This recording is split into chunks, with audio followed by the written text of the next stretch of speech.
You're listening to an exclusive MiningMaven podcast interview, which is for information and educational purposes only and should not be considered as investment advice or recommendation to buy shares in any of the companies featured. Today's interview is with Jason Robertson, Chief Analyst and Corporate Broker for Optiva Securities. We're with Jason Robertson, Chief Analyst and Corporate Broker with Optiva Securities. Jason, thanks for joining us today. Thank you very much. Now, we're going to talk about a number of stocks specifically shortly, but first of all, can you tell us your thoughts on the market in recent months? Yeah, well, the market's been relatively strong over the last few months. We've seen lots of interest in oil and gas shares. There's been quite a few takeovers have come through in that sector, and also sort of rumours of takeovers with other companies. You've had the takeover of Cove Energy, for example, is one that springs to mind. I think the market's been quite selective in which investments it sort of goes for, so that interest is mainly sort of been in the oil and gas sector, although we're starting to see some interest in other resource sectors of the market. So I think it'd be interesting to see what happens in the next few months. Okay, and it's totally unfair at such an early stage in the interview, but which sectors do you think, or which commodities and the equities behind them will be popular going forward? Quite difficult to try and find the value in the oil and gas sector at the moment. But there are one or two interesting ones that look quite good value. I think we'll be talking about one of those later on. But I think it's quite interesting that the gold sector has been a bit overlooked, I think, over the last few months. The gold price is still very strong, but a lot of gold exploration companies are still sort of trading at the same levels as they have been for the last 6 months or so. So I think that could be an interesting area over the rest of the year. Okay, thanks, Jason. Now let's take a look at a number of stocks specifically. First up, Connemara Mining, listed on AIM with the EPIC CON. Can you tell us what your relationship is with that company? Optiva are joint brokers to Connemara. Okay, and in overview, what projects do they have in operation at the moment? Yeah, the main project is the Stone Park project, and then next door to the Panis Green project, which is formerly owned by Minco, and also is also sort of controlled by Xstrata. And this is zinc? That's right, it's zinc. The zinc is the main asset there. I mean, it's quite early stage project, but I think that's the main sort of key project for the company. Now, taking a look at the share price for Connemara, it's been quite weak for some time, but recently has had a lease of life. Could you give us a little more information on the company and what's caused those share price movements? Yeah, you're right. I mean, the share price has been quite weak over the last year or so. I mean, they're starting to move up now, but for most of the last sort of 9 months, they've been sort of below, sort of around about 10 pence. I mean, the shares, I think sentiment has been against this one recently because of the transaction for Panis Green. Now, Panis Green is the zinc property which is next door to Connemara's zinc property at Stone Park, and the Panis Green project was owned by Minco, which they sold out their stake for about $20 million, which was much lower than what people were expecting. So I think that sort of upset the markets and made people a bit worried about what the potential value could be of Connemara's project, which is earlier stage zinc project than Panis Green former Minco project. But as I said, I think sort of sentiment's been against it because of that, but the shares are now starting to move back. On the back of, there's been some good drilling results on Connemara's Stone Park projects, and also, in addition, there was the news out on the gold project, which is a separate one to the Stone Park project, which Connemara is entered into a JV arrangement with a Canadian company, and that sort of gives an extra dimension to the company, because people have been thinking there's mainly a zinc play, but in fact it could be potentially also a gold play. So that's been interesting people as well. That's on the projects which on the Mine River licenses. So that's the JV with Hendrick Resources, the Canadian company. So I think that sort of adds an extra dimension to the shares. The market cap is not a lot at the moment. It's about £4 million, so it's very low market cap. We've got a price target of about 50p on the shares, and that just takes into account the zinc potential, the Stone Park licence. So I think there's a lot of upside here potentially. So what would you say were the roads to value for the company?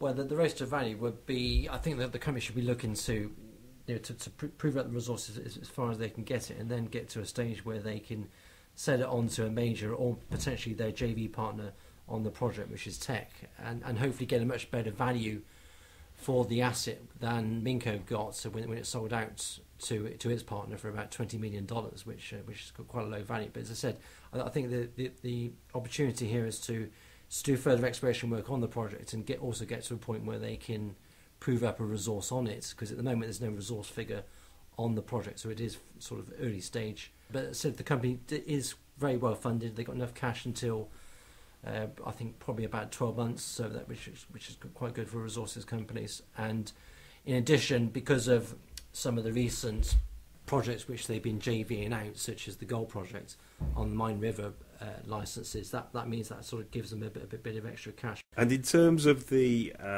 gold licenses and the joint venture with Hendrik Resources, can you tell us a little about the arrangement there? Well, to earn an initial 50%, Hendrik needs to spend €500,000, and then to increase that to 75%, they need to spend a further €500,000. So that's quite a significant amount. And remember that the projects are very near to the Avoca. They're trying to look for the source of the Avoca gold, which led to the gold rush in that area around about 200 years ago. So there could be something quite interesting there. And also, it's also interesting to point out the fact that there are existing gold resources in Ireland. You've got Conroy proved up about 1 million ounces of gold, and there's also the producing mine that's run by Galantis, which is a small operating gold mine in the north of the country. So are you suggesting that there might actually be gold in Ireland? Well, there could be, yeah. Well, we think some people haven't realised, notwithstanding Conroy's large JORC resource, but there you are. Okay, great. Thanks for that summary of Connemara. They have about 25 million shares in issue, so it's a very tight stock. Yeah, as I said, the market cap's only about £4 million, so which is very little for a resources company. And at the moment, people are just factoring in the zinc potential. They're not really focusing on the gold potential of the company. So, that makes it quite interesting. Okay, moving on to our second stock, West African Minerals Corporation, listed on AIM with the EPIC WAFM. Can you tell us a little about this company, Jason? Yeah, sure. Yeah, the company came onto the market, so it's sort of a quiet IPO that came onto the market back in December last year, and they're looking for iron ore assets in West Africa. They've got a number of projects which they're looking at the moment. The main focus is in Cameroon, where they've got I think a number of licenses that are very well located to existing iron ore resources deposits that have been found in the country. In addition, there's also some licenses in Sierra Leone. There's also some sort of minor projects in Central African Republic. But another very well funded company. They've got just over £11 million worth of cash. That's enough funds to explore for the next 18 months. The market cap is around about 30 million, so the assets are not being valued a great deal. It's a very good management team, and we should be looking at exploration results from Sierra Leone in the next few weeks. And in addition, I think towards the middle of this year, we should start doing some drilling work on their Cameroon projects. As I said, are very well located in the country. Okay, so their key project at the moment is Cameroon, and they're building, they're exploring to build a resource in that country. Now, iron ore is a commodity that we're very interested in with MiningMaven, and also looking at what's happening in the world and the demand from China and so on. Proving it up is quite a time-consuming exercise requiring lots of exploration. Do you feel this company has the operational plan to effectively develop a resource in the short to medium term? One of the key challenges is in addition to proving up the resources, also to make sure that you can get the iron ore shipped out to the ports. So you're looking at make sure that the projects are near to good transport infrastructure. In the country, there's plans to build a railway in the south of the country out to the ports, which is going to be built near to some of the existing resources that have been found in the country, which is also going to be passing upon some of the project areas that the company are looking at exploring. So I think that's going to be a key thing for the company. Okay, so in terms of transportation network, in theory, assuming they find the resource that they're looking for, then they will have transport links to port so that they can direct ship resource they find overseas. That's right, yeah, that'll be the key objective. Okay, and in terms of the in Cameroon itself, I believe there are a number of other projects that have already found some quite material resources in place. Could you give us a little information on that? Yeah, sure. There's been quite a few big resources been found in the country. There's a lot of Chinese groups have been sniffing around this part of the world as well. So I think that's got quite a key component for a company like West African Minerals. That if you can actually prove at the resource, then there's a sort of queue of people that potentially you could sell this to. One of the company's projects is adjacent to the Sundance Resources project, which was recently acquired by Connemara Mining, a Chinese group, which acquired the project for $1.6 billion. So that's just sort of shows you some of the interest that there is in this part of the world. Once you actually prove up a resource, that there are a queue of potential people who would want to acquire those licenses. Thanks, Jason. That sounds like an interesting, high-value, closeology play. Certainly, that's right, yeah. Moving on to the third stock in the list, Goldstone Resources, which is listed on AIM with a EPIC of GRL. Now, what's your relationship with Goldstone? Optiva are joint brokers on Goldstone. Great, okay. Could you take us through Goldstone's projects in overview, please? Yeah, sure. The main project is the Humasi Akikeri project, which they've already proved up about just over 400,000 ounces of gold to date, but potentially that could be much more than that. I think they've just scratched the surface there of what could be there, because there's a lot of similar resources have been found in that part of the world, which have been initially they found small gold resources of the same size, and they've been expanded into multi-million ounce gold resources. So I think that is what the objective is for that license, and so they're exploring in the Ashanti Gold Belt, where there's been quite a prolific gold area of Ghana. And so I think Ghana is the main license, but recently they've really stepped up the exploration work in Senegal and also in Gabon. They started a 15,000 metre drilling programme in Senegal this month, and in addition to that, also in Gabon there's a smaller exploration programme of about 3,000 metres, which they're hoping to start later this year. So there should be an avalanche of news flow coming out of the company, not only from Ghana but also from the Senegal and Gabon projects. And just going back to the Ghana project, which is, as I said, just over 400,000 ounces of gold, that is based upon historical drill data, and it doesn't really take into account any of the recent high grades that they've reported over the last year or so. So you had some really good grades reported back in August last year, and also there's been other good grades reported by the company over the last few months. None of that is factored into the resource figure at the moment, but I think we're hoping to see an updated resource figure from Goldstone on that Humasi Akikeri project, hopefully at some point in the next few months. I think that should be something that investors can look forward to there.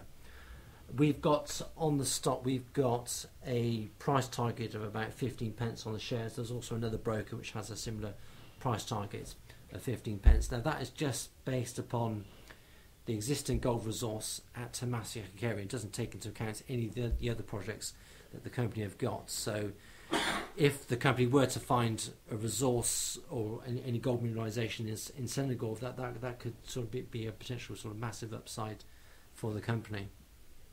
What's their funding situation? Well, they're funded for at least sort of 9 months, if not 12 months ahead. They raised about £4.7 million back in December, so they're well funded on that score to carry out their exploration programme over the next 12 months or so. And they do have a significant investor in the form of Unity Mining listed on the ASX. Yeah, that's right. That's quite interesting because they've got about 33% in the company. So that does provide downside support to the shares. Because you would think if the shares do drop from where they are, then Unity might be tempted to increase their stake and to pick up shares quite cheaply. So that does provide support for the downside for the shares.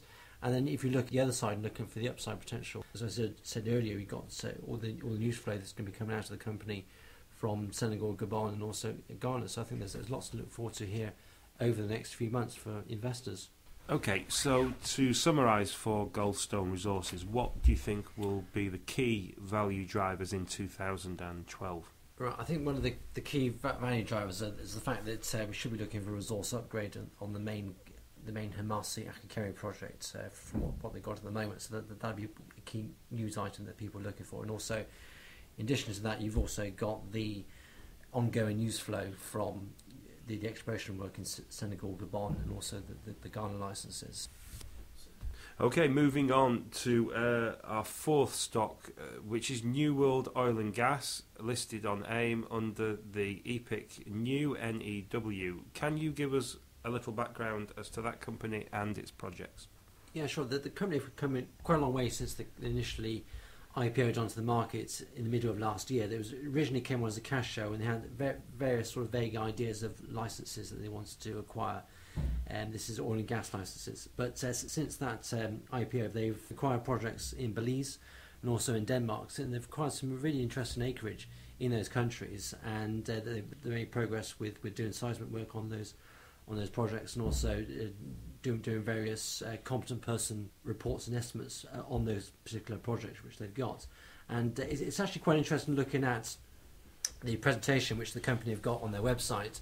If you look at the presentation, they give some estimates about what the net present value figures could be for the licenses, and the numbers are really sort of quite mind-boggling. If you look at the presentation, we're looking at potential unrisked estimated net present value figures of about $9.5 billion. Of course, some of these the projects in Belize will be, once they've earned into the projects, they're going to be 100% owned.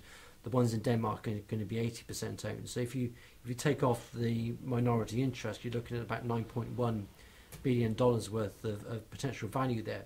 Of course, that is based upon them being successful with all their drilling work, which in reality is not going to happen for any oil and gas companies. So I think you've got to temper those numbers and assume just being ultra conservative. If you say there's going to be a 1 in 20 chance of success on those projects, you're still looking at quite a large value for the company of around about just under £300 million, which equates to a share price of around about 70p to about, say, £1.10. So you're looking at a lot of upside in these shares, I think, ahead. And the company's objective is to secure new farm out partners for those projects and to progress those projects through the exploration phases, and also potentially to add new projects to what they've already got. They said they have made a lot of progress over the last year or so in adding these licenses to the company, and I think they're doing a really good job. And the news recently released?